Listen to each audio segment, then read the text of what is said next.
I got a challenge for you. We don't have any speakers for our computer or laptop. Okay, so you want me to make you some computer speakers. If I'm gonna build computer speakers, I want something with some decent bass. I want something more ear level, and I would like something with a wide dispersion. But they're not gonna be very big, are they? You mean wide? Yeah, wide, yeah. Yeah, I can make them narrow. You want them narrower? Yeah, I mean, there's only so much room on a desk. Okay, you know, I think I have the right speaker for that. I think we can do it. All right. All right. Challenge on.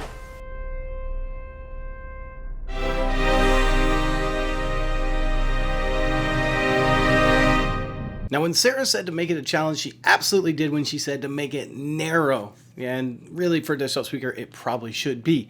Here's the issue. The problem is I want to get pretty decent bass, and making that narrow is pretty hard to do. Thankfully, Dayton just came out with this driver, which should take care of that. Not only does it get pretty deep low bass, but it's very narrow. 2 inches by 7 inches should work perfectly for this. Now, for the high end, we use, once again, the BMR that we used in the rule breaker. Unlike a traditional driver, this does give us a much wider off axis, which should help get enough coverage for both me and Sarah to sit in between and still hear about the same thing. Honestly, I think we have the right drivers. There's just one problem. Man, I have had this driver for a while, and I have not known exactly what to do with it. And part of the reason why is how hard it is to mount. Assuming you want to flush mount this, look how small that flange is. I mean, that is tiny. You really need a precision instrument. Now they say even the BMR is kind of hard to do. It's got a really, really small flange as well. They have very unique cutouts that might be hard to use without a precision instrument. This is where the Creality Falcon 2 laser comes in. It makes precision cuts that allows us to be able to design cutouts specifically for these drivers, which in other cases might be hard to do. Now, because we're going to use the laser, we have some leeway in the design, what we want it to look like. Now, since I knew it wanted to be tall and we were going to use the laser, I didn't want it to look like a normal box. So I made it look more like this, which looks like a rocket ship or a spaceship back in the day. And I wanted to have kind of a wider base for it to sit on, and so this is the design that I came up with. I guess now it's just time to cut it out.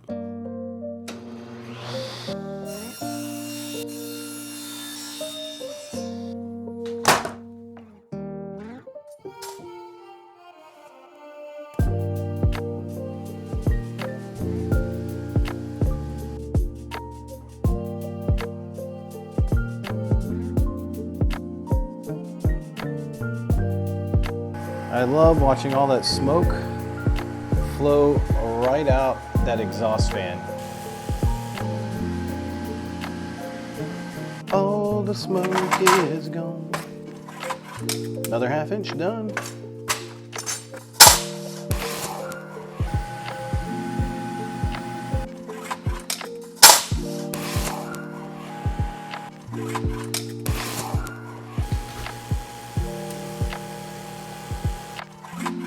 All right, so some people are gonna ask how long that took. That took about 7, maybe 8 minutes.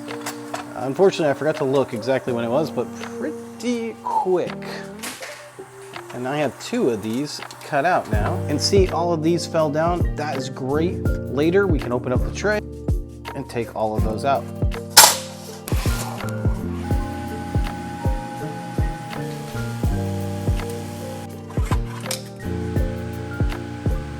All right, so in my haste, I actually made a pretty big mistake. This is a BMR driver, which is what we were using for the high end. While I was designing and cutting, I was neglecting a really important feature of the BMR. The BMR acts more like a mid-woofer than a tweeter, at least for the enclosure. A tweeter is completely sealed. This doesn't, it needs an enclosure. Because of that, I need to redesign so that it'll have an enclosure, cut those out.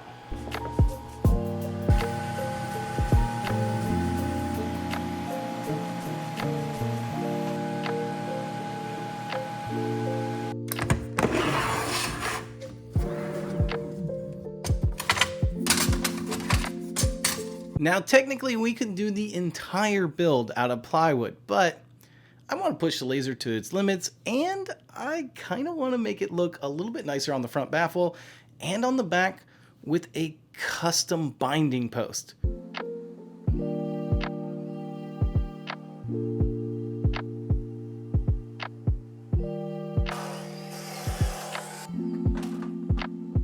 Now for the front baffle, I want it to look a little bit nicer, so I got some of this rough cut cedar. Now one of the best things I've ever bought for my shop is this DeWalt planer. It really wasn't that much when you take into the account of how much cheaper you can get rough sawn wood.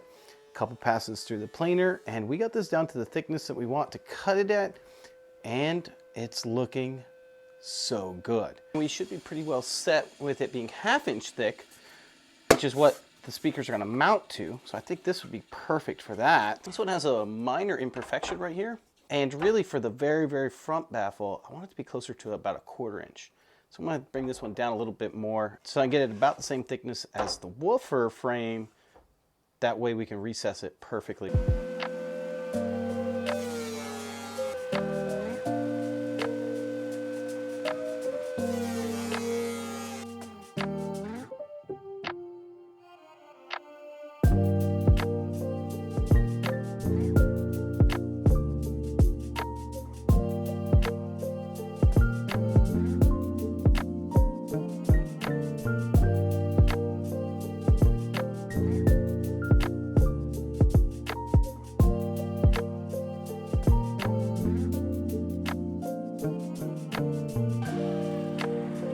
Oh man, that worked perfectly. Look at that.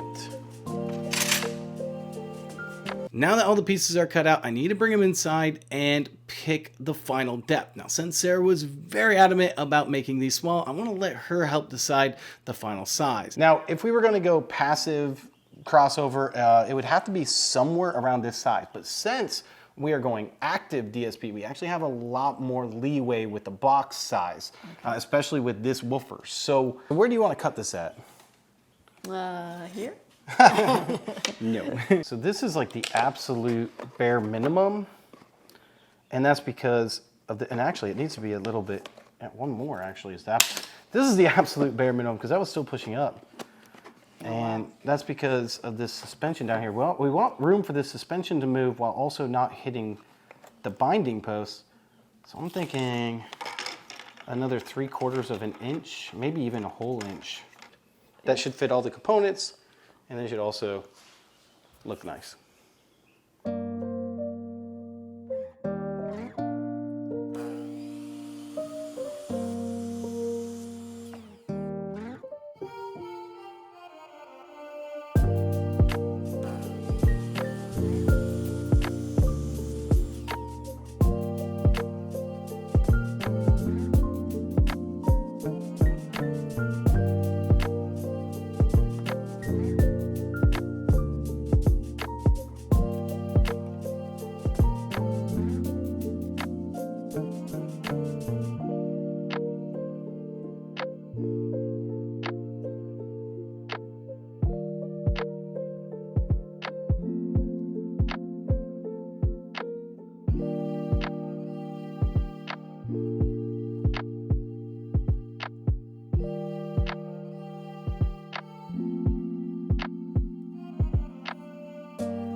Now after everything glued and dried, I had to sand it. I chose not to sand all the way through. Instead, I kind of like the burnt look, so I just sanded a little bit. Fortunately, I didn't record any of that for you, or maybe that's fortunate for you. Either way, after the sanding, we had to get to the finishing.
Since I used the Creality Falcon 2 Pro laser, I was able to make some very precision cuts, including these cuts on the back plate for a custom binding post. Before we install the drivers, we gotta install that.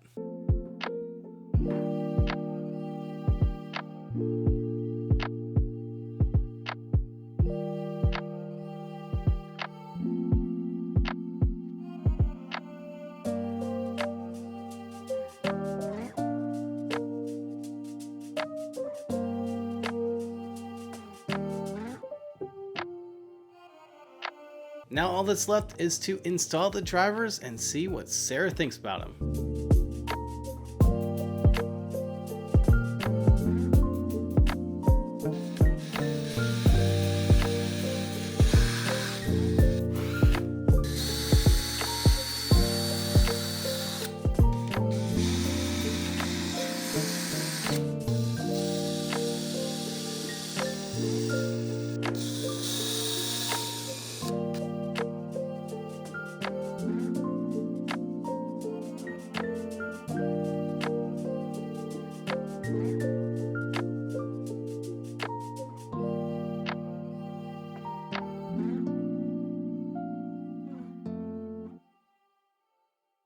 All right, here they are. I call them the event horizons because you just disappear into them. What do you think of the look? I love this look. They almost look like rocket ships. They do. Great thing about it is if we ever decide to change the sound signature, we can do that with the DSPs. Oh, well, that's cool. Yeah, looks good. All right, guys, succeeded? Succeeded. Now I know some of you are going to want to know a little bit more about the DSP board I used and the final response to the speaker. If you want to know that, make sure to hit that subscribe button. I'm going to be putting a whole new video out just on that. All right, guys, this is Toid's DIY audio and wife, and we're out.